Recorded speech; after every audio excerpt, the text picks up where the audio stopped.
Thank you very much and welcome Dr. Philip Alford for having us in this lecture, very interesting lecture about digital marketing.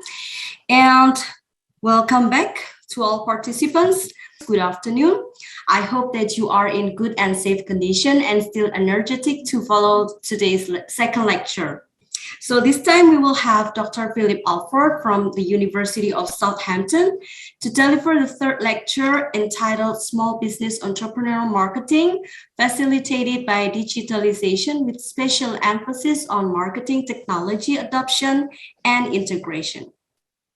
Dr. Alford, welcome to International Week 2022. We are so honored to have you here. So Dr. Philip Alford is a lecturer in digital marketing in the Department of Digital and Data-Driven Marketing in the University of Southampton, United Kingdom. He earned his Ph.D. from the University of Bedfordshire, UK. His research interests are in small and medium enterprise digitalization and marketing technology.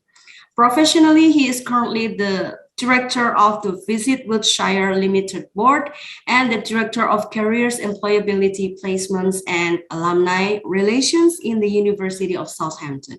He was also a business engagement lead for the Department of Digital and Data-Driven Marketing, who worked with digital marketing agency communities and SMEs in the UK.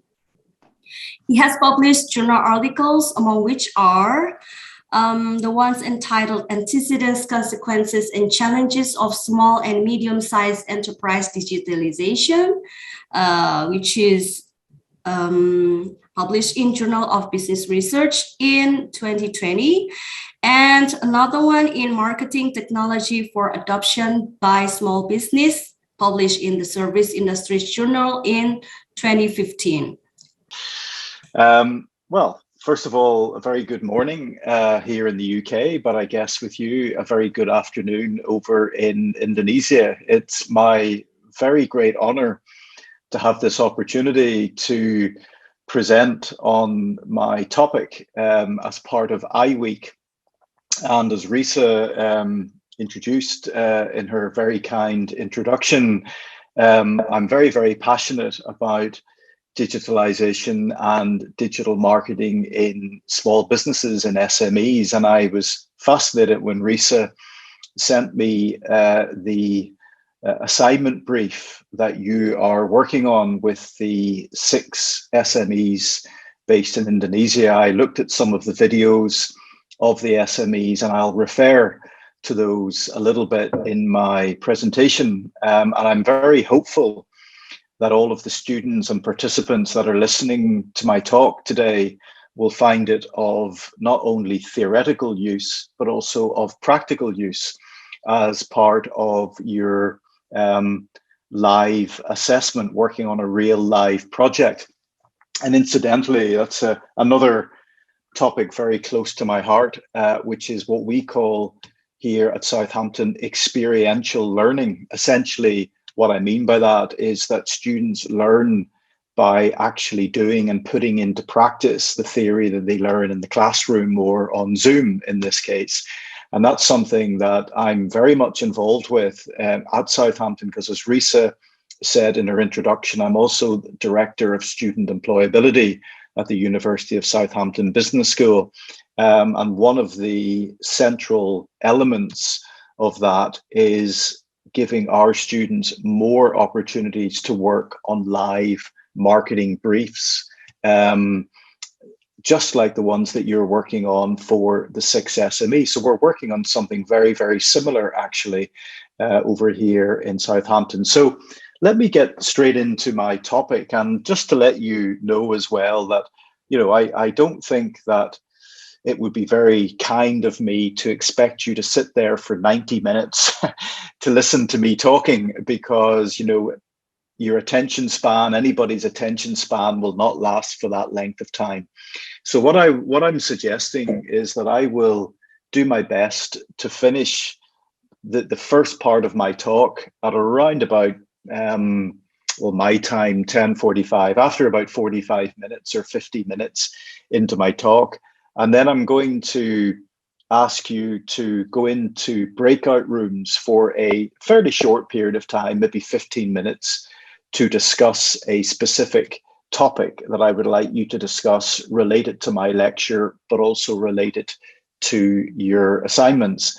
And then the last 15 minutes of the presentation will be a discussion of your ideas and thoughts. And hopefully you'll then be able to take that and move it directly into working on your group assignment. So I hope that's clear. I have the chat window open on my screen. So I would encourage you, as I'm presenting, to share your questions, thoughts, ideas, anything at all that you'd like to share, and I will do my best to respond to those. I won't necessarily stop every time a question appears. I might wait for a natural break and then maybe review some of the questions before I continue. Okay, so without any further ado, I will proceed. So this is the title of the talk, Small Business Entrepreneurial Marketing Facilitated by Digitalisation. So the focus is going to be very much on digital marketing and as facilitated by MarTech adoption, diffusion, and use. And what I mean by that really is that, you know, we see many small businesses, they might have an application. So for example, they may have Google My Business application. Just to give you one example, I noticed in one of the videos of one of the companies you're working with for the black garlic company, he mentioned Google My Business as one way he's developing his profile.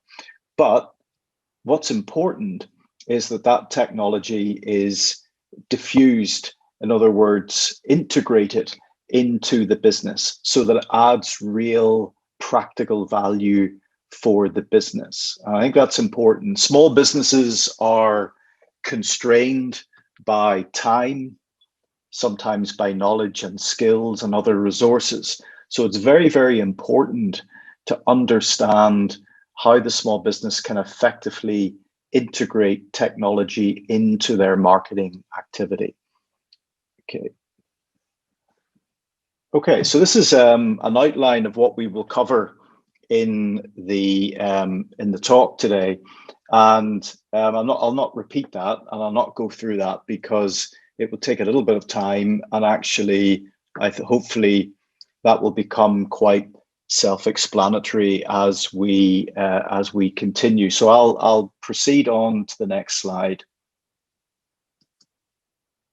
So let's start with just, let's start with a recap and a refresh on what marketing actually is. And I think that's time well spent. So according to Webster and Luce, which is published in the American Marketing Association, in the Academy of Marketing Science Journal, marketing is an activity or set of institutions and processes for, and this is the important part, creating, communicating, delivering, and exchanging offers that have value for customers, clients, partners, and society at large. Just a couple of observations on that definition. The creation of value is so important. And one of the tools that I use with my students in Southampton is something called the value proposition canvas. I'm going to write it into the text chat box here. And I'll also give you a website where you can find more information about that. So I've just type that into the chat. It's the value proposition canvas. You can find more information at strategizer.com. It's a useful tool for understanding the concept of value from the point of view of the customer. So do have a look at that. You will find that useful, I think, for your projects. Okay, so we'll move on.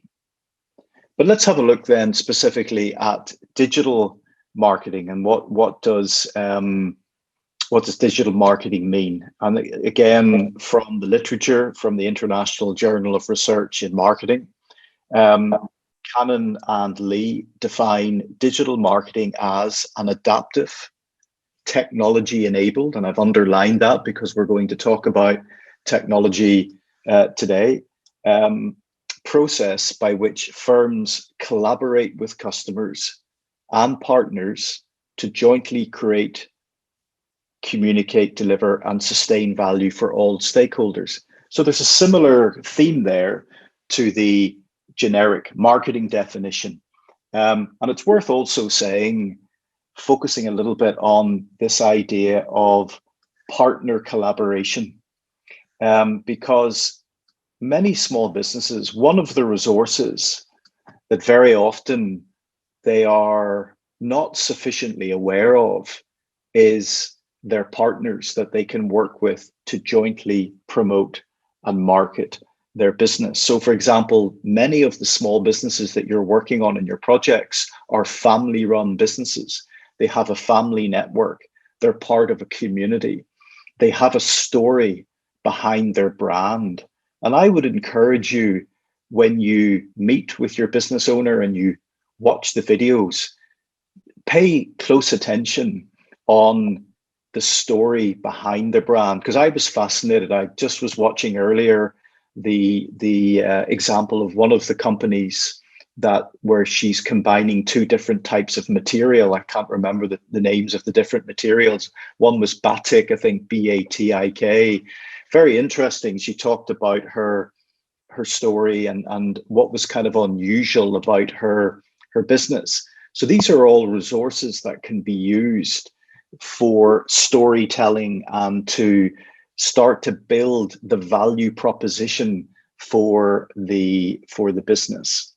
And also she mentions, interestingly as well, about the environmental impact of her business and how she's trying to reduce the kind of environmental impact and damage to the environment. And of course, that's a very, very topical area. And when we looked at that previous definition, we talked about marketing also thinking about wider society. And in this case, I would include the environment as part of that. So what does a marketeer look like for the 21st century, for 2022 and going forward? Well, I like to think of the marketeer as being three different people. First of all, you need to be a strategist. You need to understand market segmentation, developing the product.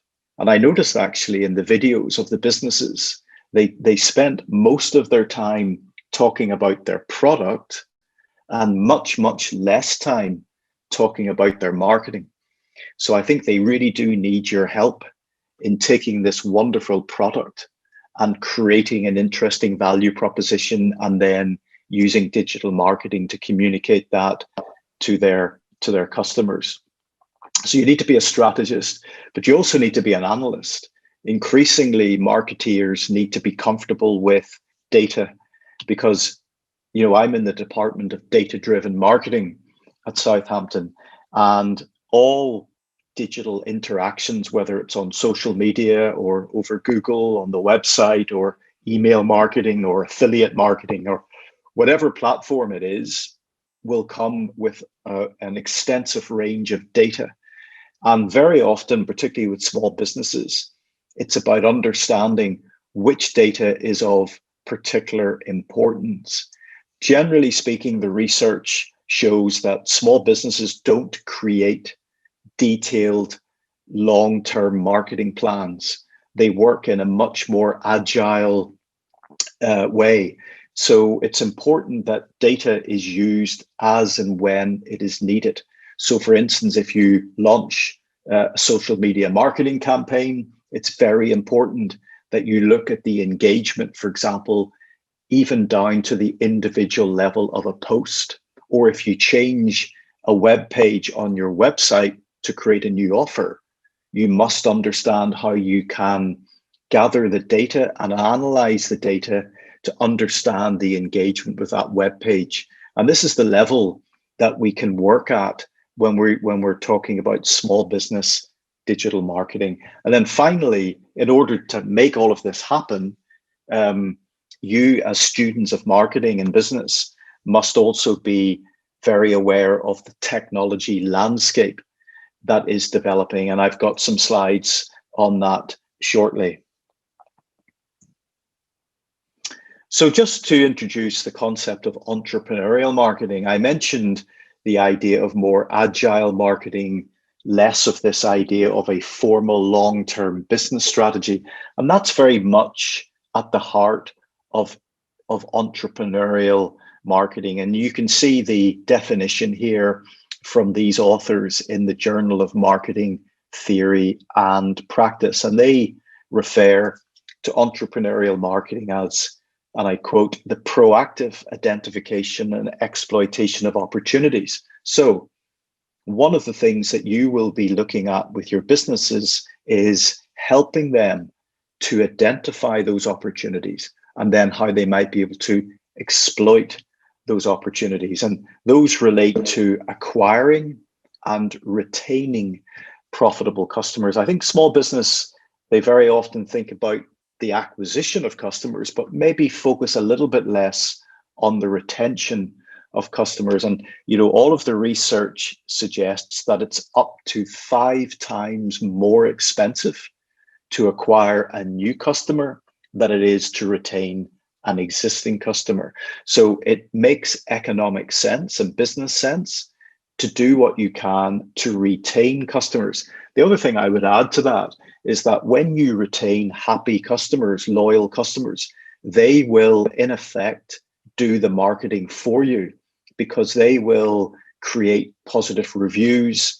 They will tell others online about how wonderful your product is. Think about sites like TripAdvisor, for example. If you're going to book a hotel, one of the first things that customers do is they go to TripAdvisor to see what other guests thought about that hotel. So it's acquiring and retaining through innovative approaches to risk management. There's always a risk involved for a small business. But I think one of the nice things about digital marketing is you can minimize that risk a little bit, because like I said before, you can get fairly instant feedback through data analytics on your marketing campaigns.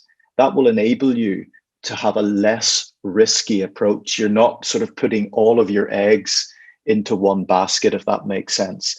Resource leveraging, I've already talked about resources. Think about the resources that your business owners actually have, and they very often are wider than they think they are. And of course, it's about creating value for the business, which comes in creating value for the customer. So there's 7 dimensions of entrepreneurial marketing. Proactiveness, which we've talked about, sort of thinking ahead, being opportunity focused. Calculated risk taking. So thinking about, maybe, for example, if we set up a digital marketing campaign, if it's going to be, for example, if we're going to do some sort of paid advertising, once again, we can really work out in advance what our budget is. In my previous university, I entered my students into something called the Google Online Marketing Challenge. Unfortunately, Google is no longer running it, but it was a fascinating opportunity. Students received money to run live Google ad campaigns. And one of the things they quickly realized was that you have total control over your budget, where your ads appear, how successful your ads are, whether they result in a click to the website, and so on and so forth. So you can really calculate the risks more. You need to be innovative with your digital marketing. And I would suggest to you, as I said before, think carefully about the brand identity of your small business. Think about the values that they're rooted in, family values, environmental values, traditional culture. These are all, authentic brand values that people highly value when they're buying a product from a small business. In that respect, I would argue that small businesses have an advantage over larger companies that are less rooted in the local culture. There's opportunity focus is important. I've talked about leveraging your resources, customer intensity. I think small businesses are very good here. They're very, very focused on their customers. They highly value every customer, and it's important to build that loyalty and retention and word of mouth. And then, of course, this recurring theme of creating value for many stakeholders. So let's talk about technology for a moment. This is a subject very close to my own research at the moment. I'm actually in the middle of a project with colleagues in the United States and in Australia. And we're looking at MarTech adoption by SMEs, so very relevant to this talk. And indeed, yesterday I was interviewing 2 SMEs that are based in Southampton, specifically about their use of marketing technology. It was very interesting. But let's have a look at the theory of what do we mean by MarTech? It's basically short for marketing technology. And this book by Chaffee and Ellis Chadwick is the textbook that I use with the final year marketing students at Southampton. I think it's a good book. It's theoretically informed, but it's also a very practical business book as well. And you can see what the definition there of the MarTech stack is. I won't read it out verbatim from the screen, but you can see once again, there's a purpose to MarTech adoption. It's about customer acquisition. It's about the conversion and the retention. That's essentially the customer journey. Acquiring the customer, getting them to come to your website, for example, or getting them to come to your social media page. But then it's about conversion. What do we want the customer to do when they come to our digital page, whether it's social media, website, or something else? We want some form of conversion. Now, what do I mean by a conversion? You might think that I only mean a sale, but selling something, but actually it's not. So if somebody, for example, engages with my post on social media, if I upload a video to YouTube and somebody leaves a comment, I would consider that a form of conversion. It's an engagement conversion, and that's really, really important. And we need to set these objectives in advance when we devise our marketing campaigns. Right, this is a little bit of a scary infographic, which I'm not going to even ask you to try and read. However, what I can do is I can tell you where you can find out more information about MarTech, and you can probably see up at the top of the slide, there is a website called chiefmartech.com. I've just put it into the chat box, and I think you'll find that an interesting, an interesting site. And essentially, what they do at that site is every year they map and follow the MarTech landscape. As you can see here from the title, this is the up-to-date version 2022, and it's getting bigger and bigger every year. And now there are nearly 10,000 applications which are considered to be related to marketing technology. Now, in case you look at that and think, how on earth am I going to, actually get any details here? Well, a couple of observations. First of all, you can see that they categorize the apps into various topics like advertising, content, social media, e-commerce, data, etc., etc. And then you get slightly more like subcategories. Like, for example, if we go down the social and relationships, you can see, for example, CRM, influencers. So let's say, for example, you wanted to work with social media influencers. You might go into that category that says influencers. I think you can probably see my cursor just in the middle of the screen. But one of the nice things now about the MarTech presentation, sorry, let's go back up here to this one, is you can now you can now click in to the category. So let's say, for example, you saw an app that sounded interesting to you for working, let's say, with influencers or Google Ads or whatever it is.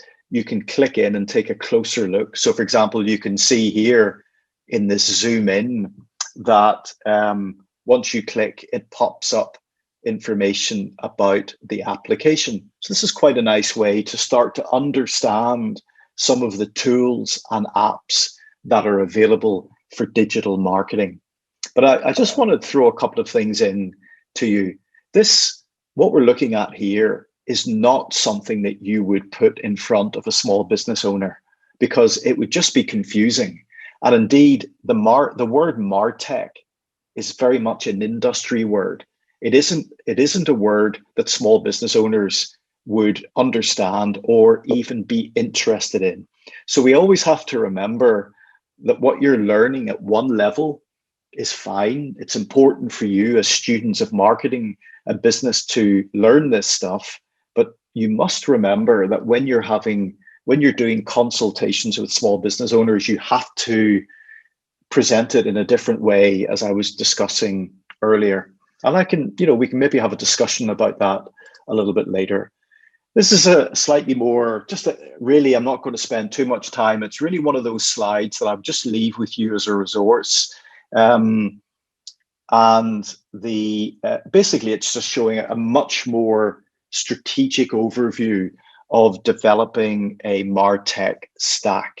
And this would be really more appropriate for a large company rather than for an SME. So you can see here, for example, with multi-channel campaign management, we've got everything from email, mobile, social and video, web marketing, affiliate marketing, search engine marketing, and so on and so forth. So this is really a kind of schematic framework for looking at marketing in a much larger corporation. You might find that useful just to reflect on in your studies. But just to come back to MarTech, and one of the sources that I look at on a fairly regular basis is the Marketing Science Institute. And they repeatedly have identified the evolving landscape of MarTech as one of the marketing priorities going forward. So this is definitely an area of, high importance, both from a theoretical and also a practical perspective. So just looking then at some, focusing on SMEs, because, my talk is really focused mostly on small businesses for today. And that, reflects the work you're doing with your businesses. And these are some of the problems that are associated with small business MarTech adoption. I'm not going to go into every one of them in detail, but just to go through them fairly quickly. Very often small businesses don't have any plan for MarTech. It's not even a long-term plan. They don't really think about MarTech. This is what our research is telling us. It's kind of there. They might use something like Amazon or eBay, or you'll have the similar platforms in Indonesia, but they don't really think about how they can maximize the use of that platform. What data can they get from it? How can they maybe integrate it with another application? Okay, so for example, one of the things about MarTech that's important is to look at opportunities to integrate your applications. So for instance, if you're using an email marketing application, like for example, I'll just type it into the box here. There's one called Klaviyo, which is becoming an increasingly popular email marketing application. If you are, for example, running a series of email marketing campaigns, maybe to older consumers who maybe aren't as active on social media, or maybe they are your loyal followers, your loyal customers, you might want to then encourage them to go from your newsletter to visit your website. You need to be able to measure the traffic that goes from your email newsletter through to your website, because you want to be able to track whether or not that newsletter is effective. In order to do that, you need to have a plan for that. You also need to integrate your technology applications where it is relevant. Okay, so think about integration across different MarTech apps, and that will give you more consistent data. We also need to think about the customer journey. That's something I'm going to talk about a little bit later. Customer journey mapping, I think, can be a very powerful tool for understanding the critical touch points for your customer, but also how we can apply MarTech at those touch points. And I'll give you an example later. And of course, things like training is important. How does your small business owner find the time to understand digital marketing and technology better? They don't have a background in that. And I think this is where what Risa is doing with you in your groups is perfect, because you're actually bringing your knowledge out of the classroom into the world of commerce for small business owners. And I think you'll be giving them some real help and advice. You need to review your return on marketing technology. Am I getting a return on my investment? And we have to remember that small business owners, they're not expert buyers of technology. They need help with that. They need to know what application could they look at. How could, very many of these applications come with a free trial. So you don't have to pay for the first maybe 28 days or 14 days. So try something, see if it works. One of the small business owners I was speaking to yesterday uses Canva for many things, for editing video, for editing posts, for creating very nice, engaging digital content. A lot of people haven't heard of Canva in the small business community, but it's a very affordable app that you can use. This is just a screen grab of a company that some of my students worked with on a live project. They're a US-based company, but they are actively marketing their product, which is actually dog beds. Okay, so this is for pet owners, people who own dogs and who want to have a nice dog bed for their dog to sleep in. And pet ownership in the UK is a really big business. So I think they're on to a very, very good business plan here. But this is the MarTech stack that the company is called Snoozer UK, or we're using for their marketing. So for their website, we've got things like reviews.io, very important, what we call social proof. When customers leave reviews, absolutely influential. Google Search Console will tell you what keywords people are typing into Google when they find your website. Very good for search engine optimization. You will, of course, have heard of Google Analytics. Then we have affiliate marketing, where essentially you work with partners and a network, and they get reimbursed for sending traffic to your website, and they use reversion for that. And then, of course, social media, we could add TikTok onto this list, and you will have your own social media platforms in Indonesia that, are specific to your country. So again, social media, wonderful for creating user-generated content, organic content. One of the businesses I was talking to yesterday for my research is a social media marketing agency. And he was telling me how small businesses can work on a very low budget by being innovative and creative with the content on social media on different platforms. And then already I've mentioned Klaviyo for email marketing as well. Right, so I'm going to just introduce very briefly now. I'm just conscious of time, and on this side of, in my case, 11 o'clock, I think it might be, I'm not sure exactly the time with you, but in the next 20 minutes, I'd like to try and move, if I can, to your breakouts. But let's see how we get through the content. But this is part of another research project I was involved with that was funded by the European Union. And we looked at small business case studies and how small businesses were using technology to improve their understanding of their customer and how the customer engaged with their digital content. And this is an example that, you know, might appeal to your guys, the generation you're at. It's a festival very much aimed at young people. As you can see, it's a combination of music and sports. Okay. And as you would imagine, social media is a huge marketing channel for them. But they also use a whole range of marketing applications to understand better what customers are doing on their platform, on their website and booking system.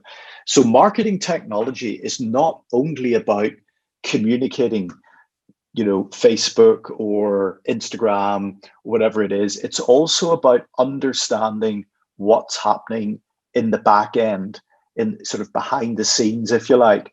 So you can see here that things like Google Analytics and WordPress, of course, you'll have heard of WordPress as a big website development platform. They used analytics from these platforms to understand which pages were visited, how long people stayed on the pages, where they left the website, and if they purchased, etc. So kind of, you know, getting that information. They were also able to analyze behavior on their mobile website. So for example, using Hotjar and Mobile Roadie, two other applications, they were able to see where people were scrolling, where people were clicking, even where people were kind of hovering over a particular point on the screen. And then, of course, with social media, analyzing customer feedback, comments, and so on and so forth. So what was the purpose of that? You know, because you don't do this just for the sake of doing it. There has to be a reason. And here we begin to see some of the practical benefits they were able to gather by doing this analysis. So for instance, they realized there was a lot of what we call clutter, too much information on pages, and much of that content wasn't being engaged with at all. So obviously they decided to kind of declutter, remove some of the content, and really, really focus on the content that relates to the core value proposition. And that's something, of course, that you can work on with your small business clients. Also, they found that the mobile website was too long. People were having to scroll and scroll to get to the bottom. So they reduced the length of the site on a mobile device and got good results. And also they realized that there needed to be much clear signposting on the website as well. And then essentially what they were able to do is that, they also looked, at teams that were booking for the festival, and they discovered that there was a kind of a problem in the process, and that as a result, they were getting less bookings. So all of this essentially led to a website that had increased bookings and registrations, more content engagement, and better website retention. And of course, all of that leads to more revenue, more bookings, and better business. Yeah, I'll skip on that, guys, because that's quite a wordy. That was just a quote from one of the participants in the research. But essentially, this was about using MarTech to understand better what customers are doing on our platforms. Another good brand that we looked at for our study was an iced coffee brand, which is very popular in the UK, called Jimmy's Iced Coffee. And I think where they are particularly effective is the way that they create content on social media, the way that they build a very engaged community. And they are very, very rooted in the local community. In fact, only the other day, my wife went to a presentation at a local university by a charity. And it turned out that Jimmy's Iced Coffee is one of the funders of that charity. And obviously through the pandemic, through the COVID-19 pandemic, Jimmy's Iced Coffee did a lot to give support the National Health Service, who were under a lot of pressure, obviously in hospitals, and doing quizzes, giving away, gifts, and really building up that goodwill around the brand. So this is really about storytelling. And if you read the reviews and the posts here on social media, in many ways, your customer is co-creating the brand with you. They are co-creating the story. So I would encourage you, when you're talking to your clients and your business owners, look at the story behind the brand.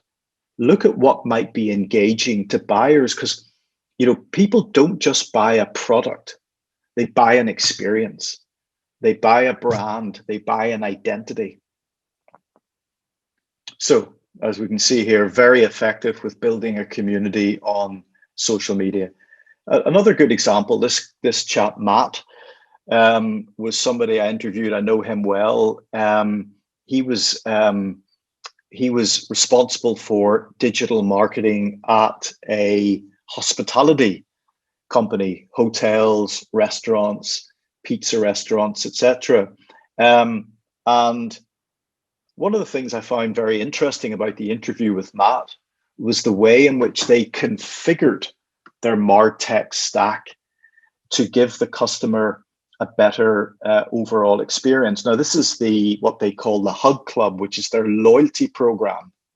Now, I don't know if a loyalty program might be relevant for some of your clients. It's maybe something worth thinking about.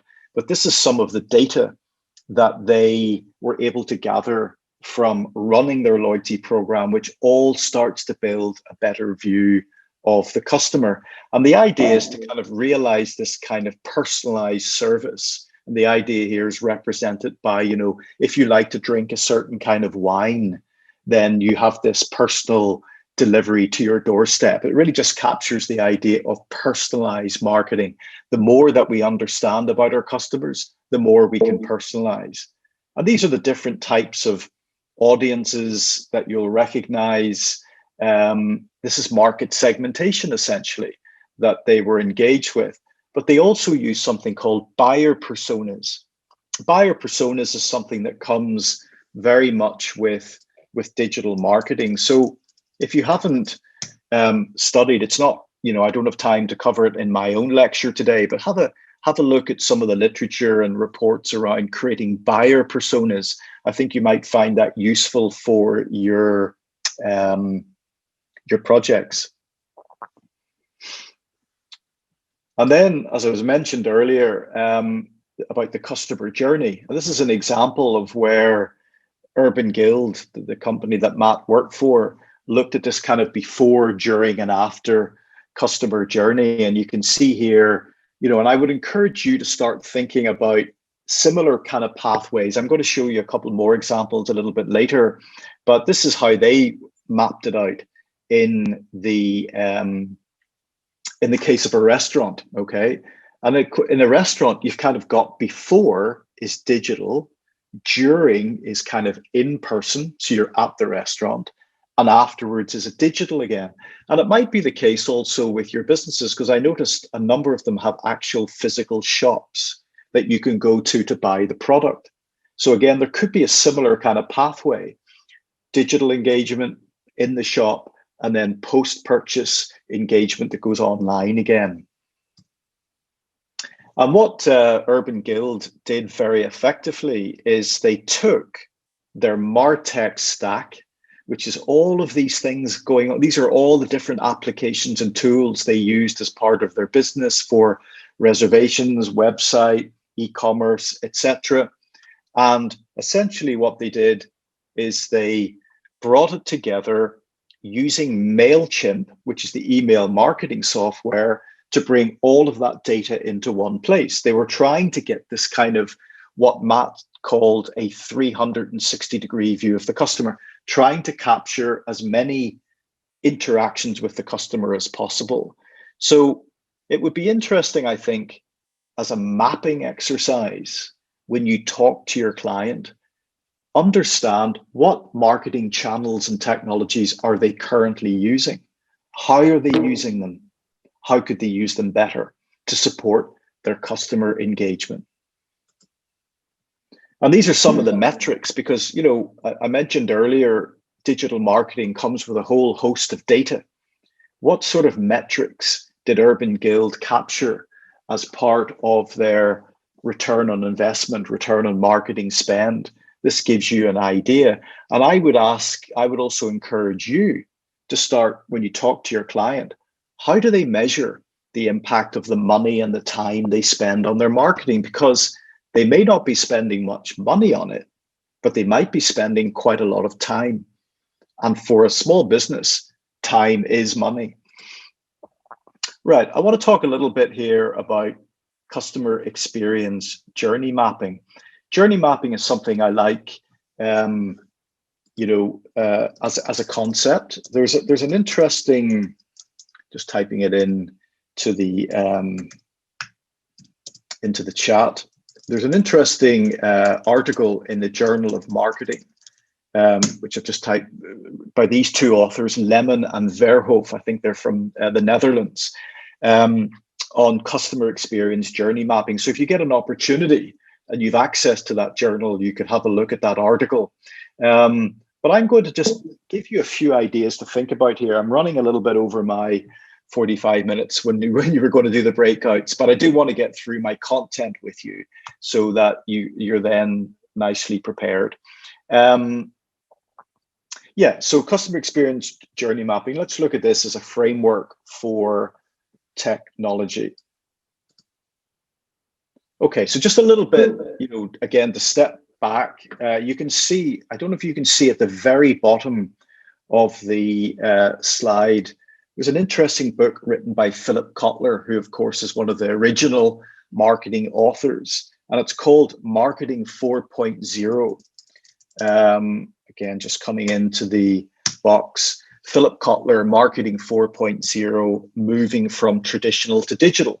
And Kotler talks about the 5 A's, right? Basically goes from awareness all the way to advocate or advocacy, right? So, and I'm going to give you another framework that looks a little bit like that shortly.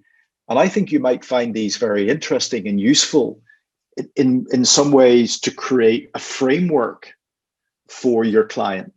How can they organize their marketing according to the customer journey? Because that makes sure that we stay very customer focused. Okay, so we need to build awareness. We need to build appeal.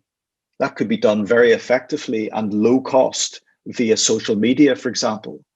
But people then will start to get curious. They might start to interact with us. So we have to be very responsive to our customers on social media, on email, or whatever the channel is. Ultimately, we want them to act. We want them to do something, make an inquiry, sign up for a newsletter, more information, follow us on social media, ultimately to buy something from us. And then what we want them to do is we want them to advocate. We want to create brand advocates. This is the ultimate goal of marketing. If you create a brand advocate, they, through their word of mouth, will actually be much more effective at marketing your product than you will be, because it's honest, it's trustworthy, it's peer-to-peer marketing. So we need to understand, this is a hotel example. You need to, this is really what I'm getting to, and I mentioned earlier about mapping out the kind of the MarTech and the channels and the digital footprint that your business have. What channels, in this case for a hotel, are guests using? Are they coming through booking.com, TripAdvisor, your website, social media? We need to look at what digital channels are bringing business to us, because again, that's where your small business owner is spending their time. So what customer journey maps are about, seeing what your customer sees. That's fine. But I want to look, and this are some of the companies that do customer journey mapping, and you'll recognize some of them, like the airline Virgin Atlantic, Emirates Airline, I think Airbnb are on there somewhere. So there's a lot of big companies that do journey mapping. And actually, what you'll find is very interesting is just how many touch points there could be on that before, during, and after journey. But I want to focus more on the kind of ecosystem, and I want you to think about customer journey maps as a way of understanding how we can use technology effectively. Because when we talk about the ecosystem, it's not just about the customer, it's also about the employee, and it's about the operating environment, and it's also about the technology that the business uses.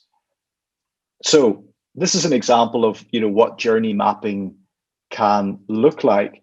But what I want you to do is think here about some ways the front stage and the backstage. The front stage is the customer's experience. That's where the customer directly interacts with your business and your employees. But there's also a backstage. What's happening to serve the customer? And one of the things that I want you to think about is, what role does MarTech have behind the scene serving the customer? Okay, so for example, if customers come to our website and interact with our content on our website, are we running the right Google Analytics reports to understand that customer interaction? That's really important. If we're using a channel, I know the gentleman who runs the black garlic company, he was talking, I can't remember the name because it was specific to Indonesia, but it reminded me a little bit of Amazon or eBay or a platform like that he's using to sell his garlic, which looked absolutely delicious, by the way. I'd like to order some. So if he wants to sell globally, then he already has a customer here in the UK. So, he was using a platform to promote his garlic. Get how many sales is he getting on there? How is he measuring that? Okay. So we're going to focus a little bit on that. So an employee in this sense isn't just a person. It could be a partner that you work with. It could be technology that you use, anything that helps you to serve the customer. And this is what a finished journey map looks like. There's not enough time to go into journey mapping. That would be a whole separate talk to you. But essentially, where I think journey mapping can be very interesting, and this, by the way, the source is a company called Forrester, and they do a lot of work on journey mapping. So you can have a look at their website, forrester.com, for more information on that. But here, what I like is you can see there are two lanes at the bottom for the employee. And I would start to encourage you to think about, at the top, you have the customer journey, and you might break that journey into stages: before the purchase, maybe during the purchase, after the purchase. There could be different stages, different touch points. And at each one of those touch points, the business might be supporting their interaction through the use of marketing technology, whether it's social media, messaging apps, whatever it is. So think about how you can maybe start to map out the customer's journey and then map the application of technology. Because I think small business owners, they really like when you visualize things. They work well with, diagrams and visualizations. Now I'm coming towards the end of my talk, probably 5 more minutes, and then we will try the breakouts for a short time, and then we'll reconvene for a discussion. But I'm going to give you something to think about based on this RACE framework. Now, again, this comes from Dave Chaffee. Do you remember earlier I made a reference with Chaffee and Ellis Chadwick to the marketing textbook? Well, the same Chaffee runs a website called Smart Insights. And incidentally, that's also a very useful resource for all things digital marketing. It's called Smart Insights. And they came up with a whole bunch of different frameworks, but one of them is called the RACE marketing funnel. And you can see here, RACE stands for reach, act, convert, and engage. So kind of similar to Kotler's 5 A's, but like a more of a business focused framework, I guess. And one of the things I'd like you to think about is the following. Looking at your client, and I think you are aware of who your client is at the moment, because Risa told me you know who the business is, but you haven't yet identified the problem that the business is facing, and that's going to be, in a way, your first meeting with the client. So 4 things. We need to think about, what is your business doing to build reach? Okay, so if we look at a little bit of the detail here, I've kind of zoomed in a bit and expanded it in the slide. So this is the kind of, on the left here is the whole thing. And then on the right, I zoom in and there's another slide coming in a minute. So for reach, we might think about search engine optimization. How do people find us? What keywords do they use? Are we coming at the top of Google for keyword searches? Or if it's a selling channel, like in the case of the black garlic company, does our product reach the top when you put in a search term, for example? So we need to make sure that our content is visible and is appearing at the top of different search engines. Also, our social media, are we putting our message out via social media? How do people learn about who we are, what we stand for, what our brand is all about? That's very important. Then once we've reached the customer, they come further down the funnel. Now they're ready to act. We've got their interest, we've got them engaged. Now we need to, take them a step further in the funnel. So do we have engaging content, whether it's video content, image, text, or whatever it is? Is the website engaging? Does it make me want to come further, understand more about the product, and hopefully eventually to buy the product? So that's act. So we've got reach, then we've got act, and then the last 2 steps are convert and engage. So here we have conversion. So it's all very well, people are on the website, they're looking at some nice content, but is it easy for them to purchase? Do we actually take the user from the act easily through to conversion? Is it easy for the person to purchase? Do we ask for too much information when they're ready to purchase? Are we careful with people's data? Is the booking process easy to finish? So these are all considerations, because otherwise we can spend a lot of money on our marketing, on our digital marketing, and actually at the end we lose the customer because we don't have a good conversion. And remember, conversion isn't just making a sale. Maybe we want somebody to fill in a contact form on our website. Maybe we want somebody to, reach out to us on social media. Is that easy for the user to do? Does the business respond? And then last but not least, once we've got the conversion, we need that advocacy, which was also one of Kotler's 5 A's. Are businesses making the most of customer reviews and customer testimonials? Is there any evidence on social media, on the website, or whatever the marketing channel is, that customers are sharing their stories with other customers? And then just to get you to think again, this comes from the Chaffee and Ellis Chadwick book, and I find this quite helpful. They have 3 types of media in this Venn diagram, because they're all kind of overlap and they integrate together. But essentially you have owned media, for example, your own website, your own social media platforms. You have paid media, which is where, for example, you might sponsor posts on a social network or Google Ads, for example. And then you have earned media. Now, earned media is very powerful.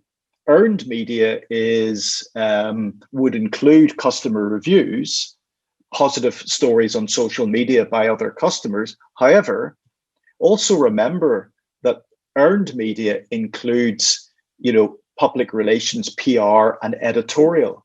So if a journalist finds your business interesting, for example, they might write an article in their, the online version of their magazine or their newspaper, and that type of earned media increases your search engine optimization. There's a couple of nice tools that I sometimes use with my students. One is called, oh, give me a second.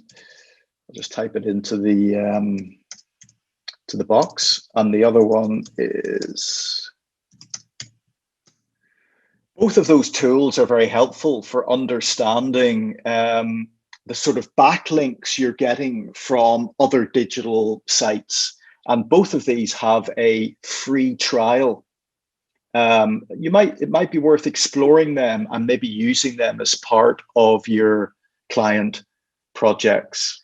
Okay, I think that takes us to the breakout. Yeah. So Risa, at this point, I'll just give the explanation of what I'd like the students to do. Hopefully they'll find it useful for their business projects. So I hope everybody is still with me, and hope you find that useful. Now, what I'd like to do is, I understand there are 9 groups working across the 6 SMEs. So what I'm going to suggest in this following format is that groups 1 and 2 take the reach. Let me go back a couple of slides so I can explain it actually.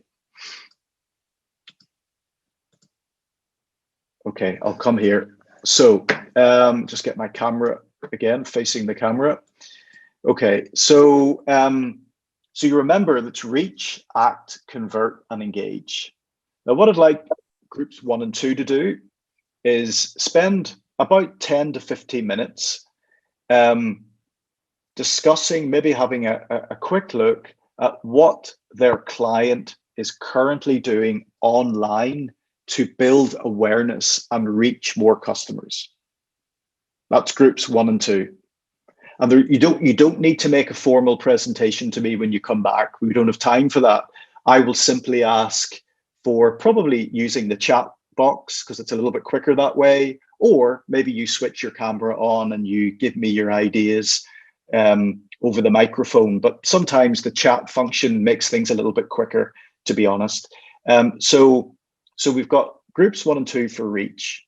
Then groups 3 and 4, I want you to think about the act stage. Is there rich content? Is the website easily to navigate? Is there content there that will bring the customer deeper down the funnel? Is it engaging content? Is it attractive? Does it tell the brand story? Does it make the proposition clear? That's act. Okay, then groups 5 to 6 will look at conversion. Okay, so imagine in group 5 and 6, you're ready to do something, either to sign up for more information, follow on social media, or buy the product. Is it easy? Is there a good conversion opportunity? Last but not least, groups 7, 8, and 9 will look at engage and advocacy. Is there any opportunity missed? Or is the business already doing things with its existing customers to build a community? That's what Jimmy's Iced Coffee does really, really well on social media. It builds a community for engagement. Okay, so groups 1 to 2 reach, groups 3 to 4 act, groups 5 to 6 convert, and groups 7, 8, and 9 will be with engage. Now it's 5 past the hour, so it means I've got 25 minutes left. So I think if we allocate about 10 minutes, maybe slightly over 10 minutes for the activity, then I just want to get your ideas and any other questions you have when you come back from your breakout. So I'll hand over to Risa, and who's helping, and I'll look forward to seeing you shortly for your ideas and suggestions. Any questions in the meantime, please put them in the chat. Thanks, Risa. You're welcome, Phillips. So I share the slide deck to all participants in the chat box. Great, thanks.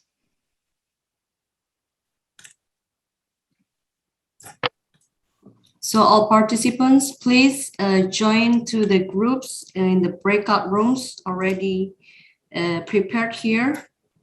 Please join by yourself based on the groupings on the immersion.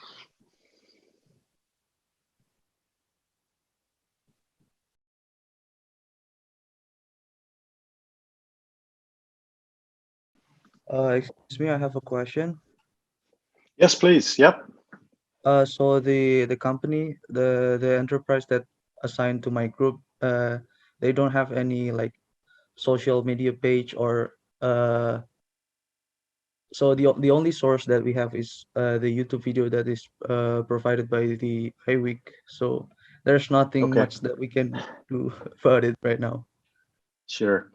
So I think in that case, I guess you need to explore with the business owner, what are the opportunities to use digital marketing as part of the business goals. I think it's going to be about understanding what kind of business it is, what's unique about that business, what their business goals are, and then how digital marketing can align with those goals. Because if they don't have any digital marketing platforms, no website, no social media, nothing, then that needs to be developed, doesn't it? Right. Okay. Yeah.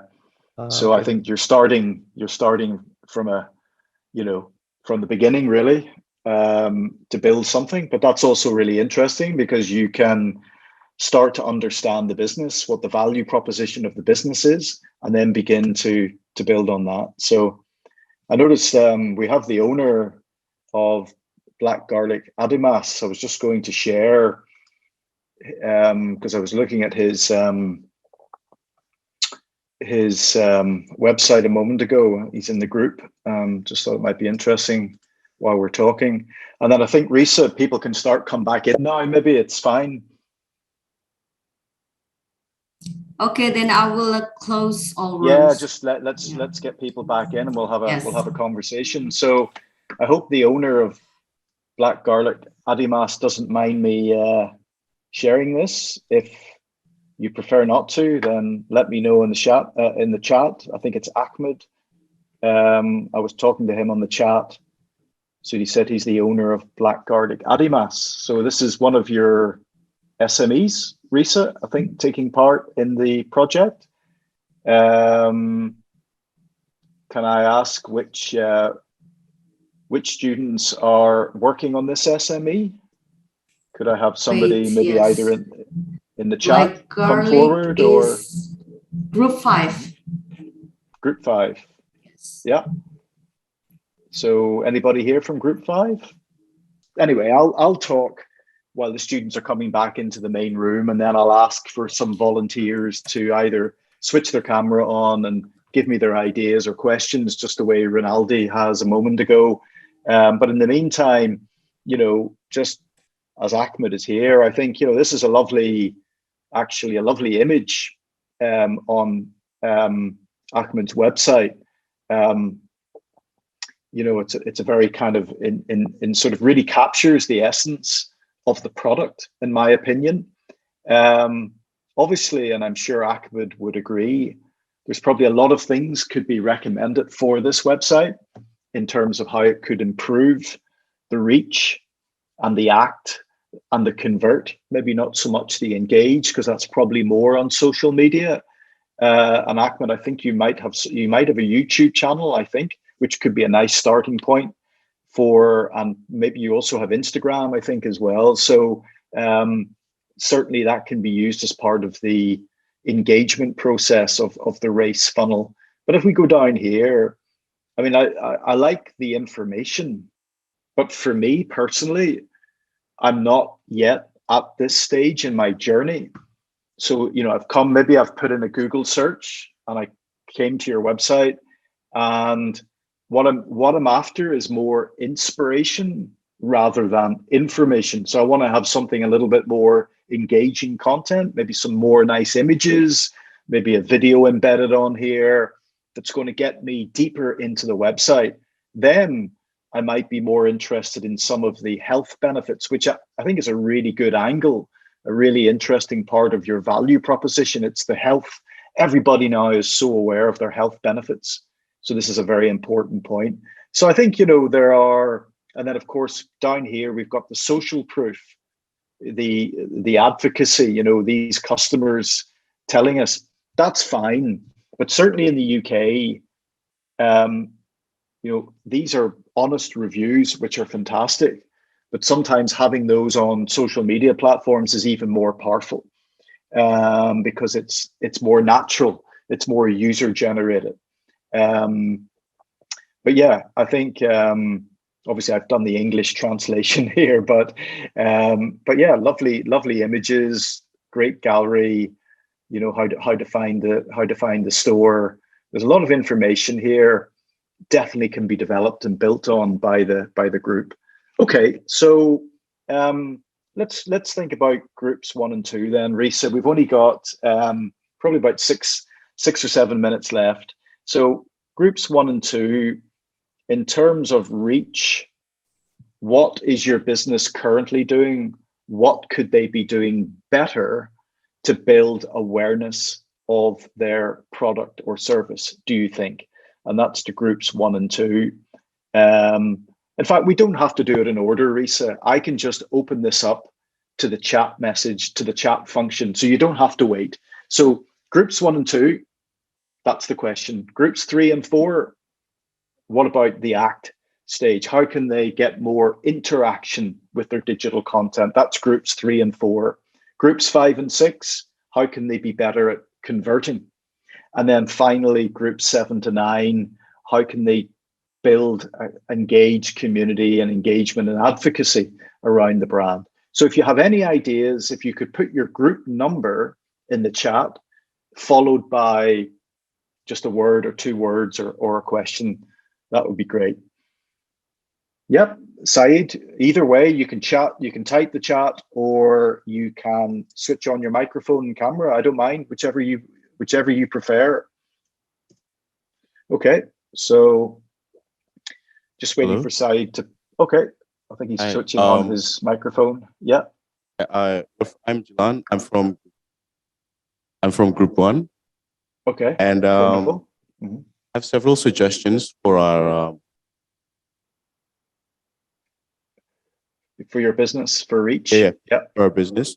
So we looked at the website of the business, and we found out that they actually have absolutely no sort of social media accounts or anything.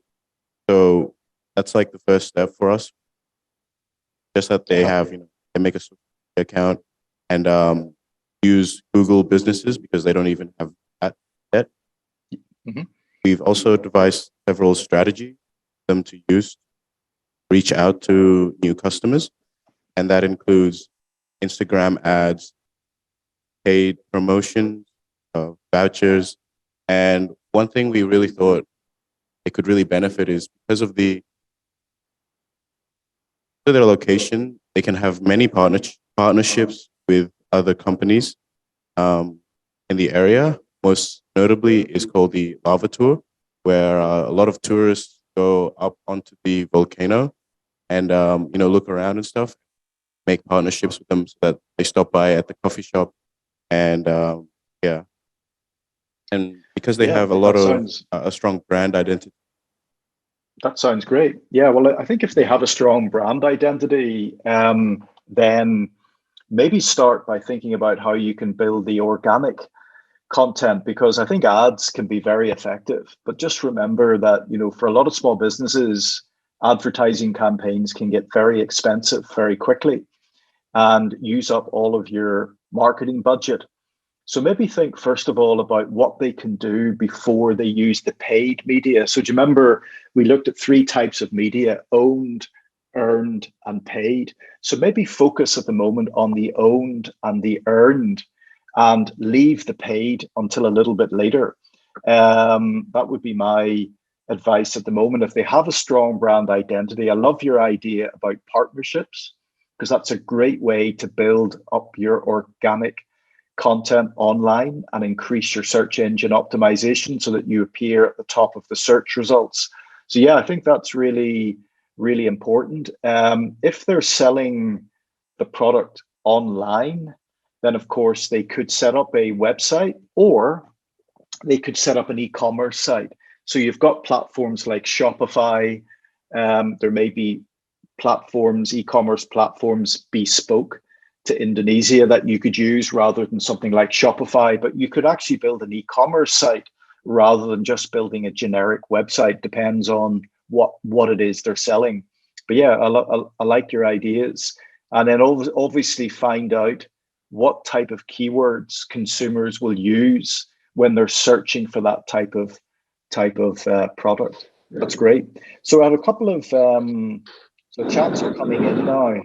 So Risa, how am I doing in terms of running over? Because I'm now up against the clock. Have I got 5 more minutes? Yes, sure. Okay. Sorry about the running over, because I'm sure you're on a tight schedule with other speakers. So group 7 for engagement, make polls or Q&A through, brilliant, Instagram story. Brand, also know customers' preference, needs or opinions, use of humor, having giveaways, definitely. So these are all great ideas for engagement. I also like the idea of using that as an opportunity to keep enhancing the value proposition. And remember, don't forget to go to strategizer.com to have a look at the value proposition canvas. That's really, you might find that really helpful, I think, because it really is a useful tool for getting you to think about how your product or your service translates into benefits for the customer. But I like this idea of using that as an opportunity to understand more about the customer's preference and their profile. Do you remember earlier in my case example, I talked about a buyer persona? You might want to think about creating a buyer persona, and using the information from social media like this is a great way to develop that persona. In group 4, it wasn't easy to find out the firm when one searched for it online. Thus, in order to be visible, the firm needs to build a content marketing strategy. Yeah, so have a look. Also, I'll type it in here. There's another great resource which I use from time to time about content marketing, called the Content Marketing Institute. My words aren't coming out too well now. So the Content Marketing Institute, have a look at that. I think you'll find that really useful. That was for the post on group 4 from John. Sorry, not for John, my apologies. That was earlier. Gosh, we're having a lot more coming in now. So yeah, definitely. So online visibility is important. Content marketing is great for building your SEO, your search engine optimization. Group 3 ACT. Website not attractive, brand sells soybean. Right, definitely. Pictures, absolutely important. We have a saying, I'm sure you have a similar saying there, a picture speaks 1,000 words. So images are very, very powerful in conveying the product. As I was saying with the black garlic Adimas site, where I really like the images. Brand selling points are not attractive. First selling point is healthy, but can differentiate it with other brands. Definitely. I mean, one of the things I do with my students, and I find it really, really interesting to do with them, is develop something called a brand positioning map. Maybe you've done that in your studies already, but if you create a brand positioning map, look at the competitor brands, is a really interesting way to look at what differentiates you from the competition. So that was about brand differentiation. Link with the culture, definitely very important. Yeah, build up your social media engagement. Those can be the kind of metrics that you set. You've got a certain number of, it's not just about followers though, is it? It's about people engaging with your posts. That's what's really important. Instagram. John's talking about omni-channel presence. Severally, yeah, that's fine, John. Just be mindful that the more platforms you set up, the more channels you set up, the more there is to monitor for the business owner.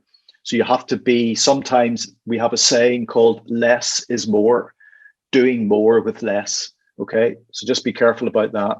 Engagement for the silver jewelry company, not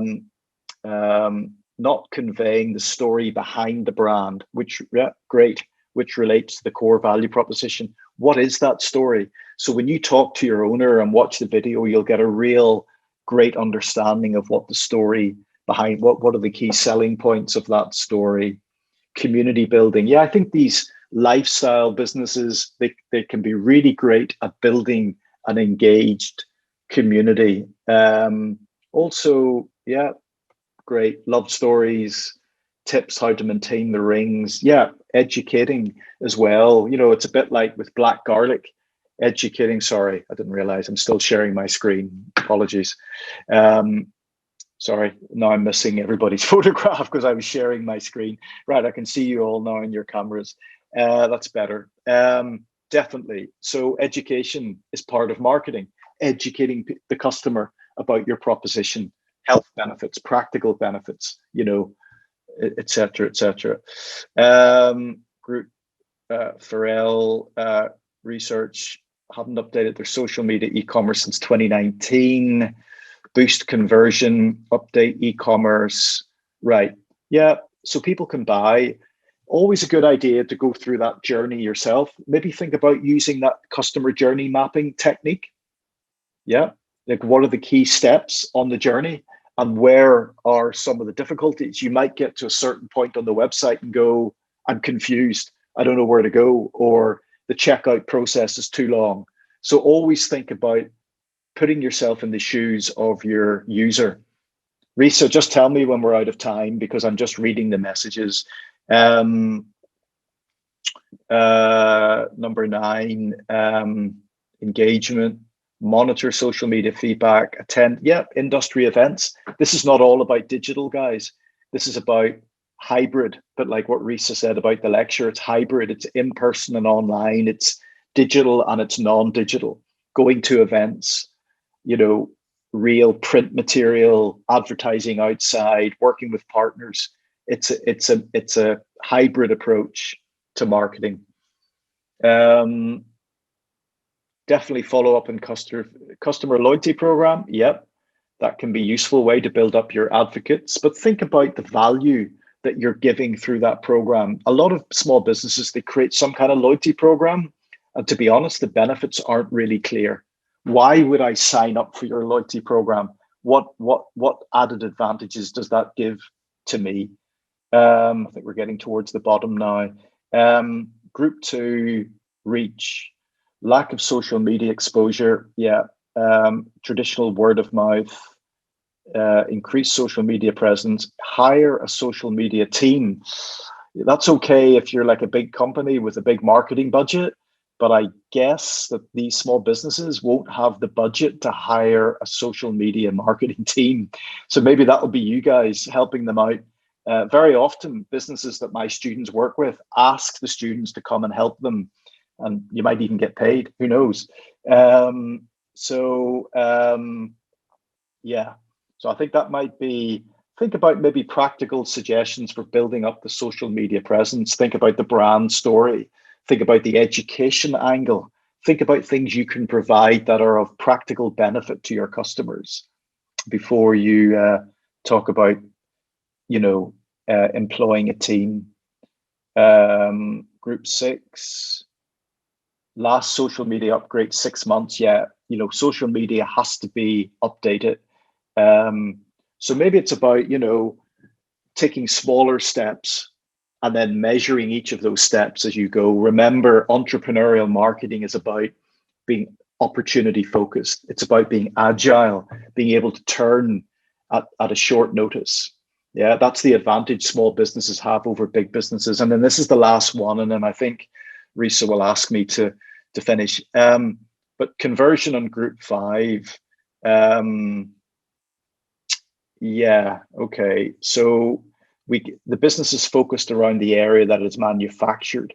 Yeah, I saw that a lot. There's a lot about the production process and some of that has to be taken and turned into communication and promotional content, I think, as well. Remodel the social media page, Instagram, diversify to other platforms. What platforms? Think about where your customers are. We have a saying, another saying, you go and fish where the fish are. So again, where will you find your customers? If you're business to business in the UK, you go to LinkedIn. If you want to find, if you've got a fun brand, you might go to TikTok, for example, or Instagram. So it depends where your customers are going to be. Inactive, remodeling the feeds. Yeah, use affiliate marketing. Yeah, definitely affiliate marketing is worth having a look at. Remember that American company, the dog bed company, used an application called Reversion. They have lots of interesting resources about affiliate marketing on their website. So if you're interested in looking closer at affiliate marketing, check out that application. Risa, I think that's been a wonderful a nice way to finish, because Yes. all the cameras are on, very interactive, lots of great questions. If there's any questions, later on that your groups would like thoughts on, just reach out to me, Risa. It's fine. But let me just say it's been an absolute privilege to be able to meet everybody. I wish I could be there in person to say hello properly and have a cup of coffee with everybody, but that's just not possible. So thank you for the opportunity, Risa. Good luck with the rest of the lectures, and I'll hand back to you now. Thank you very much, Philip, for the valuable insights on SME entrepreneurial marketing, technology adoption, and integration. Again, I would like to remind all participants to write a reflexive notes on the lecture containing the summary or takeaways of the lecture. And please send the reflexive notes to the IWEEK committee, preferably by today. So we have come to the end of this lecture. Yes, thank you again, Philip. We are so honored to have you here. Thanks for the interesting and valuable insights.